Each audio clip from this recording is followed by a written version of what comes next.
Judul pelajaran kita kali ini adalah berapa jumlah persembahan yang seharusnya saya berikan. Ini adalah pelajaran yang ketiga.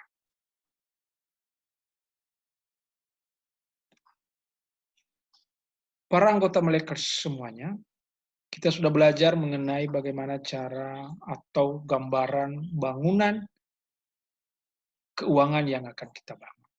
Mulai dari membangun fondasi, kita mulai dari membangun 4 pilar, kemudian jangka pendek, jangka menengah, jangka panjang, lalu kita membangun satu segitiga yang kita sebut dengan well triangle, mulai dari persepuluhan dan persembahan di fondasi 1, 2, 3, 4 pancang yang akan kita terangkan nanti pelajaran-pelajaran berikutnya, bagaimana mencapai tujuan jangka pendek, jangka menengah, jangka panjang, sampai pada menuju financial freedom, bagaimana supaya mendapat sumber penghasilan lebih dari satu, bagaimana meningkatkan income skills kita, bagaimana kita bisa investasi financial planning untuk mencapai satu passive income atau sumber-sumber keuangan yang lebih dari satu, dan bagaimana juga bisa berbisnis berusaha sehingga kita mempunyai lebih dari satu sumber penghasilan. Lalu kemudian kita juga akan mempelajari pilar-pilar tersebut ya lebih detail, 4 pilar tersebut sebelum kita akan melangkah untuk mempelajari instrumen-instrumen keuangan yang membawa kita menjadi jembatan untuk mencapai tujuan keuangan kita dari 1, 5 tahun ke depan, 6 sampai 10 tahun ke depan, 10 tahun ke depan, bahkan mungkin 20 tahun ke depan. Dengan menggunakan instrumen-instrumen yang ada dan sesuai dengan tujuan keuangan dari masing-masing anggota mereka. Ada 5 tahap. Yang pertama, motifnya harus kita perbaiki. Kalau motif sudah diperbaiki, kita bangun 4 pilar yang kokoh, itu akan sampai pada kehidupan kita enteng. Lalu kemudian setelah melewati 4 pilar ini, kita akan mencapai level lega, karena kita sudah bisa memulai perencanaan keuangan yang matang. Lalu kemudian kita merencanakan keuangan tidak hanya jangka pendek lagi, tapi sudah jangka menengah, jangka panjang. Kita sudah tahu instrumen-instrumen keuangan yang akan kita gunakan. Lalu kemudian kita masuk ke K, yaitu keren banget. Jadi melek, motif kita enteng, lega, enak, dan keren banget. Kali ini kita masuk ke pelajaran mengenai motif, yaitu persembahan. Persembahan, apa itu persembahan? Pada suatu kali Yesus duduk menghadap peti persembahan dan memperhatikan bagaimana orang banyak memasukkan uang ke dalam peti itu. Banyak orang kaya memberi jumlah yang besar. Artinya bahwa Yesus memperhatikan persembahan yang kita berikan. Kalau Yesus duduk lalu kemudian memperhatikan persembahan, itu artinya bahwa Tuhan memberikan perhatian khusus terhadap setiap persembahan yang kita berikan.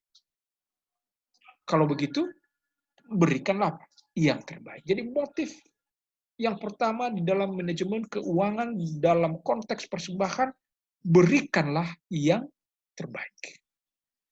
Motif yang kedua adalah sebab mereka semua itu memberi dari kelimpahannya. Jadi dalam konteks ini Yesus melihat bahwa semua yang lain itu ketika memberi, mereka memberi dari apa? Kelimpahannya. Tetapi janda ini memberi dari apa? Kekurangannya. Semua yang ada padanya yaitu seluruh nafkahnya. Apa artinya? Bahwa ketika kita memberikan persembahan, motif kita harus perbaiki. Jangan memberi dari kelimpahan. Artinya bahwa persembahan itu, memberikan persembahan itu adalah merupakan satu pengorbanan. Ada pengorbanan di sana. Ada yang dikorbankan di sana. Mungkin kebutuhan-kebutuhan yang tidak prioritas kita korbankan karena kita mau memberikan apa? Persembahan. Dan itulah yang dilakukan oleh janda itu. Menempatkan Tuhan yang pertama di dalam kehidupan. Ada pengorbanan. Jadi persembahan itu identik dengan apa? pengorbanan. Itulah motif yang kedua. Motif yang kedua, ketika kita membangun rencana keuangan keluarga kita, harus ada pengorbanan di sana. Motif yang ketiga adalah berilah maka kamu akan diberi. Persembahan itu adalah pemberian. Ukuran yang dipakai untuk memberi itu akan juga diukurkan kepada kita. Jadi ketika kita memberi, itu sesuai dengan ukuran yang kita pakai. Jadi motif kita adalah kita menggunakan ukuran-ukuran yang diberikan oleh Tuhan. Supaya takarannya sesuai dengan apa yang menjadi petunjuk yang diberikan oleh Tuhan. Nanti kita akan menghitung. Dari dalam melek ini, takarannya berapa, ukurannya apa, kan gitu ya. Sehingga ukuran itu akan diukurkan kepada kita. Motif yang berikutnya adalah persembahan itu adalah identik dengan kerelaan hati. Jadi ketika kita memberi, hendaklah kita memberikan menurut kerelaan hati kita. Jangan dengan sedih hati atau karena paksaan. Dikatakan sebab Allah mengasihi orang yang memberi dengan sukacita. Jadi ketika kita memberi, kita harus rela dan sukacita. Karena dengan sukacita seperti pelajaran sebelumnya di persepuluhan, itu akan mendatangkan berkat bagi orang yang selalu bersukacita. Dan yang terakhir adalah motifnya adalah apa? Motifnya itu harus cukup persediaan, harus ada persediaan di rumahku, kata Tuhan. Bawalah seluruh persembahan persepuluhan itu ke dalam rumah perbendaharaan, supaya ada persediaan makanan di rumahku. Nah, disinilah kemudian kita melihat takarannya berapa. Di dalam melek ini, memang ada hitungannya, berapa sih persembahan yang harus kita berikan. Sesuai dengan pelajaran melek. Ya. Dikatakan, persediaannya kalau cukup di rumah Tuhan, maka akan ada berkat yang luar biasa. Ada janji, dikatakan, ujilah aku, firman Tuhan semesta alam, apakah aku tidak akan membukakan bagimu tingkap-tingkap langit dan mencurahkan berkat kepadamu sampai berkelipat. Ini janji Tuhan. Artinya bahwa persediaan makanan itu sama dengan kalau sekarang adalah program kerja. Ada persediaan makanan, artinya program itu jalan. Jadi ada dana yang cukup untuk menjalankan program-program tersebut. Nah, lebih detail lagi, mari coba kita lihat. Program itu dijalankan dengan apa?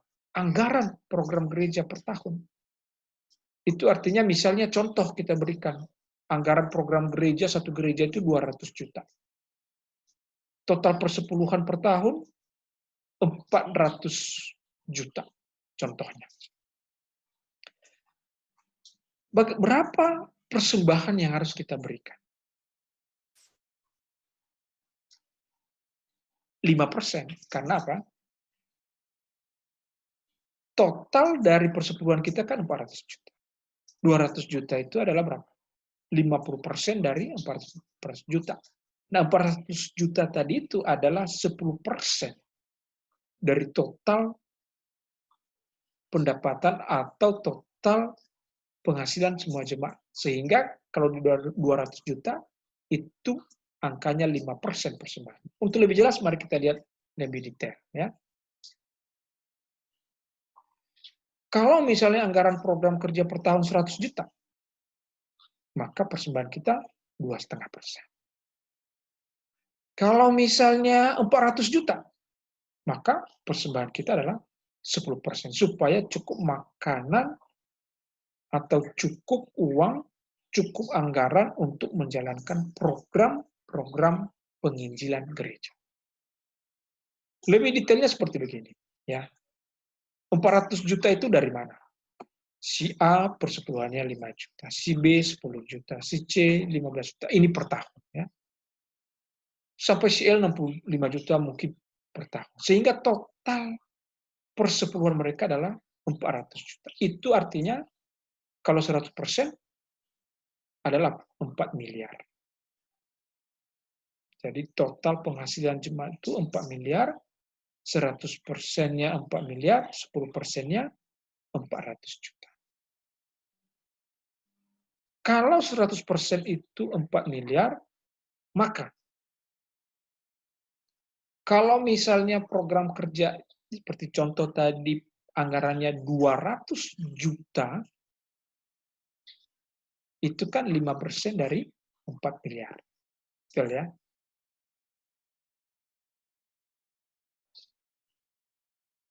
Angka 200 juta ini kan 5% dari 4 miliar. Itulah persembahan yang diberikan. Nah, kalau semua anggota membayar persembahan sebesar 5%, maka yang persepuluhannya 5 juta, dia bayar 2,5 juta. Yang 10 juta, dia bayar 5 juta, sehingga menjadi 200 juta. Jadi semua sama, tidak ada bedanya. Si A memberikan 2,5 juta sama dengan si L memberikan 32,5 juta, karena kita memberikan sesuai dengan takaran yang diberikan kepada kita berikan itu juga takarannya supaya apa? Cukup makanan di rumah Tuhan. Semua anggota memberikan persembahan. Jadi tidak ada anggota yang merasa memberikan lebih atau merasa kurang. Karena semua sesuai dengan porsi masing-masing. Setiap orang ketika dia memberikan persembahan berapapun jumlah, dengan perhitungan ini itu akan membuat gereja program-programnya bisa berjalan dengan baik. 5%. Jadi semua rata 5%. Persembahan itu sangat penting. Itu untuk mendukung pelayanan dalam mengabarkan kabar baik tentang Yesus. Jadi pelajaran Melek mengatakan, kalau kita mau mendapatkan angka dalam pembayaran persembahan, atau angka yang kita inginkan dalam persembahan, berapa? Sesuaikan dengan budget gereja. Dihitung sehingga kita mendapatkan angkanya. Intinya adalah cukup makanan bagi rumah Tuhan. Cukup anggaran untuk melaksanakan program-program penginjilan di gereja. Dan kalau ini terjadi, kalau ini dilaksanakan, ada janji Tuhan. Tuhan berjanji, dia akan memberikan kelimpahan, berkat yang melimpah. Lumbung-lumbungmu akan penuh, berkat banyak yang akan Tuhan berikan. Jadi ini adalah motif yang harus dibangun oleh setiap anggota, oleh setiap members dari Melek. Tuhan memberkati, kita akan jumpa next time di pelajaran berikutnya.